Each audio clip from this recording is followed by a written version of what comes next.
ఇవాళ తెలంగాణ భవన్కు కేసీఆర్ వెళ్లనున్నారు. కేసీఆర్ అధ్యక్షతన బీఆర్ఎస్ ఎల్పీ, బీఆర్ఎస్ రాష్ట్ర కార్యవర్గ సమావేశం జరగనుంది. సమావేశానికి బీఆర్ఎస్ ఎంపీలు, ఎమ్మెల్యేలు, జిల్లా పార్టీ అధ్యక్షులు హాజరు కానున్నారు. ఇప్పటికే తెలంగాణ భవన్కు కేటీఆర్, హరీష్ రావు చేరుకోనున్నారు. సాగునీటి ప్రాజెక్టులపై సమావేశంలో ప్రధానంగా చర్చించనున్నారు. పాలమూరు, రంగారెడ్డి ఎత్తిపోతల పథకానికి కేంద్ర, రాష్ట్ర ప్రభుత్వాలు నీటి కేటాయింపులు తగ్గించడంపై చర్చించనున్నారు.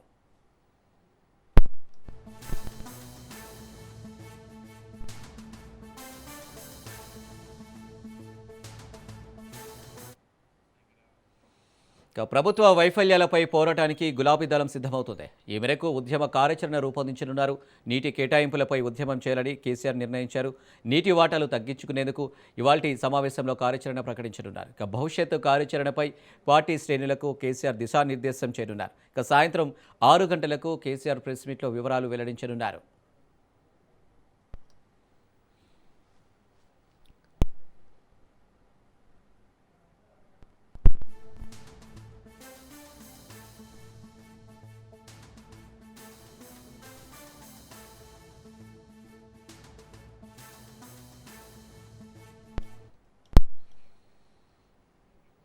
ఇవాళ తెలంగాణ భవన్కు కేసీఆర్ వెళ్లనున్నారు. కేసీఆర్ అధ్యక్షన బీఆర్ఎస్ ఎల్పీ, బీఆర్ఎస్ రాష్ట్ర కార్యవర్గ సమావేశం జరగనుంది. ఈ భేటీకి సంబంధించి మరిన్ని డీటెయిల్స్ మా ప్రతినిధి సైదులు తెలంగాణ భవన్ నుంచి లైవ్లో అందిస్తారు. సైదులు. అనిల్, మరి కాసేపట్లో కేసీఆర్ అధ్యక్షతన బీఆర్ఎస్ ఎల్పీ, అదేవిధంగా బీఆర్ఎస్ రాష్ట్ర కార్యవర్గ సమావేశం ప్రారంభం కానుంది. కొద్దిసేపటి క్రితమే తెలంగాణ భవన్కు చేరుకున్నారు బీఆర్ఎస్ వర్కింగ్ ప్రెసిడెంట్ కేటీఆర్తో పాటుగా మాజీ మంత్రి హరీష్ రావు, అదేవిధంగా ఉన్నటువంటి ఎమ్మెల్యేలు, అదేవిధంగా ఎమ్మెల్సీలు, మాజీ ఎంపీలందరూ కూడా తెలంగాణ భవన్కి చేరుకున్నారు. ఇక 1:40 నందినగర్ నివాసం నుంచి కేసీఆర్ తెలంగాణ భవన్కి వస్తారు. కేసీఆర్ రాగానే ఇక్కడ తెలంగాణ తల్లి విగ్రహానికి ముందుగా పూలమాల వేస్తారు, నివాళులు అర్పిస్తారు. అక్కడ నుంచి లోపలికి వెళ్తారు. వెళ్ళిన తర్వాత ప్రొఫెసర్ జయశంకర్ సార్ విగ్రహానికి నివాళులు అర్పించిన తర్వాత ఇక బీఆర్ఎస్ ఎల్పీ, అదేవిధంగా బీఆర్ఎస్ రాష్ట్ర కార్యవర్గ సమావేశం ప్రారంభం అవుతుంది. సో ఈ సమావేశంలో అనేక అంశాలు కేసీఆర్ చర్చిస్తారు. ప్రధానంగా నీటి వాటాలకు సంబంధించినటువంటి అంశం ప్రధానంగా చర్చకు వచ్చే అవకాశం కనిపిస్తుంది. దాని తర్వాత ఇక కేసీఆర్ మీడియా సమావేశం కూడా ఉంటుందని చెప్పేసి కూడా మనకి సమాచారం కొద్దిసేపటి క్రితమే అందింది. సో ఇక సాయంత్రం 6 గంటలకు ఈరోజు జరిగినటువంటి సమావేశం యొక్క ముఖ్య ఉద్దేశం, ఎందుకంటే బీఆర్ఎస్ ఎల్పీ సమావేశంలో చర్చించినటువంటి అంశాలు, అదేవిధంగా బీఆర్ఎస్ రాష్ట్ర కార్యవర్గ సమావేశంలో చర్చించినటువంటి అంశాలకు సంబంధించినటువంటి విషయాలన్నింటినీ కూడా ఈరోజు కేసీఆర్ మీడియా ముందుకు వచ్చి మాట్లాడతారని కూడా తెలుస్తుంది. సాయంత్రం 6 గంటలకి లేదంటే రాత్రి 8 గంటలకు కేసీఆర్ మీడియా సమావేశం ఉండే అవకాశం కనిపిస్తుంది. సర్వత్రా ఆసక్తి, ఎందుకంటే చాలా రోజుల తర్వాత మీడియా ముందుకి కేసీఆర్ వస్తున్నారు కాబట్టి కేసీఆర్ ఏం మాట్లాడతారు, ఏం చెప్పబోతున్నారు అనేది కూడా రాష్ట్ర ప్రజలందరూ కూడా ఎంతో ఆసక్తిగా ఎదురు చూస్తున్నారు. కాబట్టి చూడాలి కేసీఆర్ ఈసారి మీడియా సమావేశంలో ఏ అంశాలు ప్రధానంగా మాట్లాడే అవకాశం ఉందని చెప్పేసి కూడా. సో ఏదేమైనా బీఆర్ఎస్ ఎల్పీ సమావేశం అయితే మాత్రం మరి కాసేపట్లో అక్కడ 2 గంటలకి ఎగ్జాక్ట్లీగా 2 గంటలకి ప్రారంభమవుతుంది. ఆల్రెడీ ఎమ్మెల్యేలు, ఎమ్మెల్సీలు, ఎంపీలందరూ కూడా ఇక్కడికి చేరుకున్నారు. సో కాబట్టి బీఆర్ఎస్ రాష్ట్ర కార్యవర్గ సమావేశంలో మాత్రం అనేక అంశాలు చర్చకు వచ్చే అవకాశం కనిపిస్తుంది. ఎందుకంటే ప్రధానంగా కాంగ్రెస్ పార్టీ ఇచ్చినటువంటి హామీలపైన ప్రత్యేక ఫోకస్ బీఆర్ఎస్ పార్టీ చేయబోతుంది. ఎందుకంటే 2 ఏళ్ళు పూర్తి చేసుకుంది రాష్ట్ర ప్రభుత్వం కాబట్టి, సో ఇక మిగిలిన 3 ఏళ్ళే ఉంది కాబట్టి, సో ప్రత్యేకమైన ఆనాడు ఇచ్చినటువంటి హామీలపైన ప్రత్యేక ఫోకస్, హామీలు నెరవేర్చేంత వరకు కూడా ప్రజల వైపే ఉండాలని బీఆర్ఎస్ పార్టీ భావిస్తుంది. కాబట్టి ప్రజల వైపే ఉండి ప్రతిపక్ష పార్టీగా తన పాత్ర పోషించుకుంటూ సో ఖచ్చితంగా ప్రజా సమస్యలపైన రాష్ట్ర ప్రభుత్వం అవలంబిస్తున్న తీరుని నిరసించాలని ఆ విధంగా ముందుకెళ్లాలని చెప్పేసి కూడా భావిస్తుంది. కాబట్టి నీటి వాటా విషయంలో మాత్రం 2 బహిరంగ సభలకి ప్లాన్ చేసింది బీఆర్ఎస్ పార్టీ.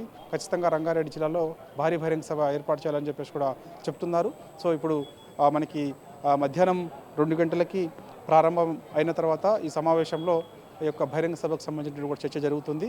కాబట్టి ఈ అంశాలకు సంబంధించి సో బహిరంగ సభకి ఏ విధంగా ఉండాలి ఏంటనే దానిపైన కూడా కేసీఆర్ నాయకులకు ఒక దిశానిర్దేశం కూడా చేయబోతారు. సో ఇక కార్యవర్గ సమావేశాల్లో మాత్రం ఖచ్చితంగా ఇటు హైదరాబాద్లో పారిశ్రామిక భూములకు సంబంధించి రాష్ట్ర ప్రభుత్వం తీసుకొచ్చినటువంటి హిల్-టు-పీ పాలసీకి సంబంధించి ఉన్నటువంటి పారిశ్రామిక భూములన్నింటినీ కూడా అమ్మేసే ప్రయత్నం చేస్తున్నారని చెప్పేసి బీఆర్ఎస్ పార్టీ ఆరోపణ చేస్తుంది. సో దానిపైన ప్రధానంగా చర్చ జరిగే అవకాశం ఉంది.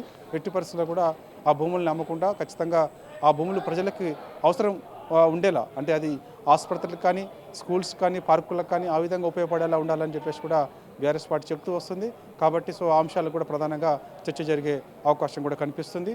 దాని తర్వాత ఇక స్థానిక సంస్థల ఎన్నికల్లో గెలిచినటువంటి సర్పంచులందరూ కూడా శుభాకాంక్షలు కూడా కేసీఆర్ ఈసారి చెప్పే అవకాశం కనిపిస్తుంది.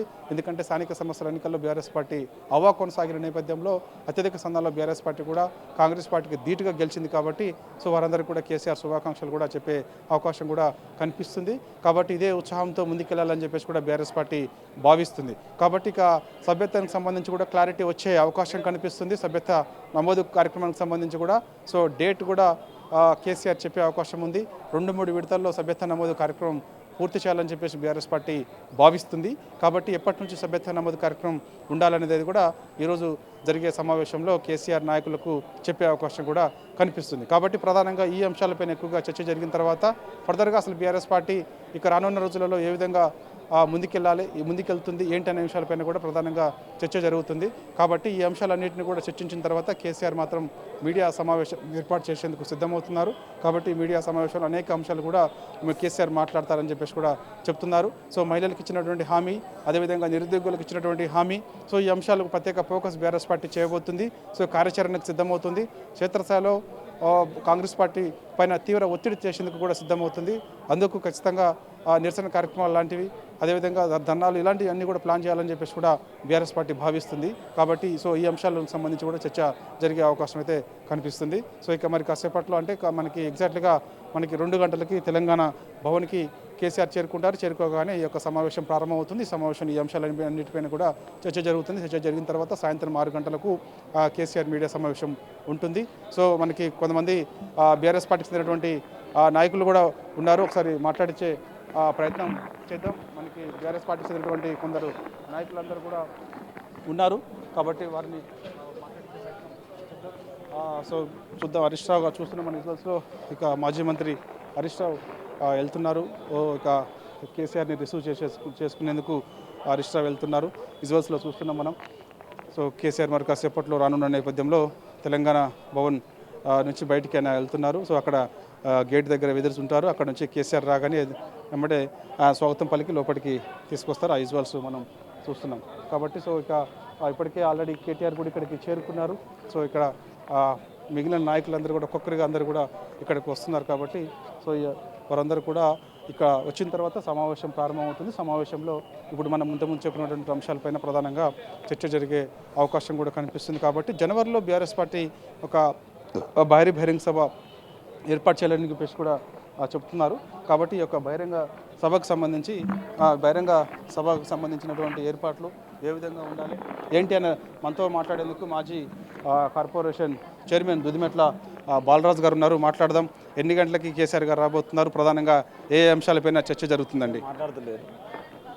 ఓకే, ఈరోజు ప్రభుత్వ వైఫల్యాలు, అదేవిధంగా ప్రభుత్వం చేసినటువంటి కార్యక్రమాలు, అదేవిధంగా సర్పంచ్ ఎలక్షన్స్లో ప్రభుత్వ వ్యతిరేకత, ఇవన్నీ అంశాల మీద పార్టీ డిస్కస్ చేసుకోబోతోంది. దాని ముఖ్యమంత్రి గారు, మాజీ ముఖ్యమంత్రి గారు కేసీఆర్ గారు తెలంగాణ భవిష్యత్తు ఏంటి, అసలు నీటి వనరులలో జరుగుతున్న అన్యాయం ఏంటి, అదేవిధంగా తెలంగాణ రాష్ట్రంలో కాంగ్రెస్ పార్టీ అధికారంలోకి వచ్చిన తర్వాతకి రేవంత్ రెడ్డి గారుగా చేస్తున్న పథకాల అమలులో లోపాలు ఏంటి, ఇవన్నీ అంశాలను పూర్తిగా డిస్కస్ చేస్తారు. ఎందుకంటే తినవోచు రుచెందుకు ఖచ్చితంగా కేసీఆర్ గారి స్పీచ్, కేసీఆర్ గారి దిశానిర్దేశం అంతా కూడా పార్టీ నిర్ణయ ప్రకారం జరుగుతాయి. కార్యక్రమాలకు సంబంధించి కావచ్చు, భవిష్యత్ కార్యాచరణకు సంబంధించి కావచ్చు, 100% ఇవాళ మేము చెప్పదలుచుకుంది ఏంటంటే ప్రజలలో పూర్తి వ్యతిరేకత వచ్చింది.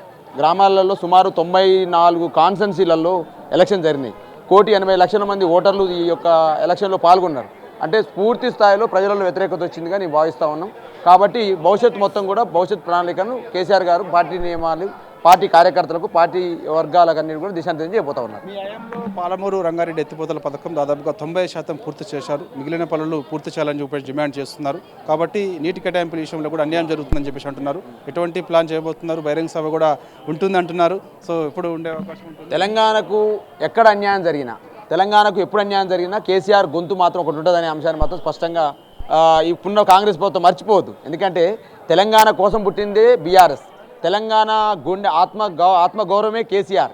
తెలంగాణకు ఎక్కడ అన్యాయం జరిగితే మొదటగా వాలే గుండె, మొదటగా తప్పించే గుండె, మొదటగా గర్జించే గుండె కేసీఆర్ గుండె అనే మాత్రం వాస్తవాన్ని రేవంత్ రెడ్డి మర్చిపోతా ఉంటాను. ఇలా నీటి వాటాల్లో జరుగుతున్న అన్యాయం పైన ఇలా స్పందించే ఆస్కారం ఉంది. అదేవిధంగా ఏదో సర్పంచ్ ఎలక్షన్లో ఏదో వాపు చూసి బల్బ్ అనుకున్నటువంటి వీళ్ళందరూ కూడా తేలిపోయింది కదా.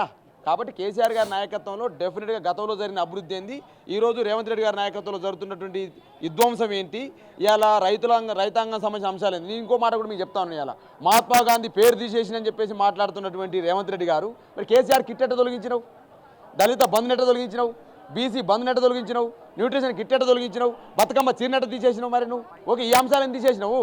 మహాత్మా గాంధీ పేరు తీసేయడం తప్పే, కానీ మరి నువ్వు చేసిన అంశం ఏందనే అంశాన్ని కూడా స్పష్టంగా తెలియదలుచుకున్నావు. చూస్తున్నాం కదా, ఖచ్చితంగా ఇలాంటి అంశాలపైన ప్రత్యేక ఫోకస్ కేసీఆర్ చేయబోతున్నారు. ఎందుకంటే తెలంగాణకు జరుగుతున్నటువంటి అన్యాయం ఏదైతే ఉందో ఆ అన్యాయాన్ని చూసి ఎట్టి పరిస్థితుల్లో కూడా కేసీఆర్ చూస్తూ ఊరుకోడు. ఎందుకంటే తెలంగాణ నీటి వాటర్ విషయంలో ముఖ్యంగా పాలమూరు రంగారెడ్డి ఎత్తిపోతల పథకానికి సంబంధించినటువంటి విషయం, ముఖ్యంగా 45 టీఎంసీలు మాత్రమే కేంద్రం కేటాయిస్తామంటే రాష్ట్ర ప్రభుత్వం అసలు ఏ విధంగా ఒప్పుకుంటుందని దానిపైన కూడా మేము ఫోకస్ చేయబోతున్నాం. సో ఖచ్చితంగా రాష్ట్ర ప్రభుత్వం పైన ఒత్తిడి తీసుకొస్తామని చెప్పేసి కూడా అంటున్నారు. కాబట్టి సో ఇక మరి కాసేపట్లో అంటే మనకి ఎగ్జాక్ట్లీగా 1:40 కేసీఆర్ నందినగర్ నివాసం నుంచి బయలుదేరుతారు. తెలంగాణ భవన్కు 2 గంటలకు వస్తారు. 2 గంటలకు బీఆర్ఎస్ రాష్ట్ర కార్యవర్గ సమావేశం కేసీఆర్ అధ్యక్షతన ప్రారంభం కానుంది. Right Saidulu, thank you.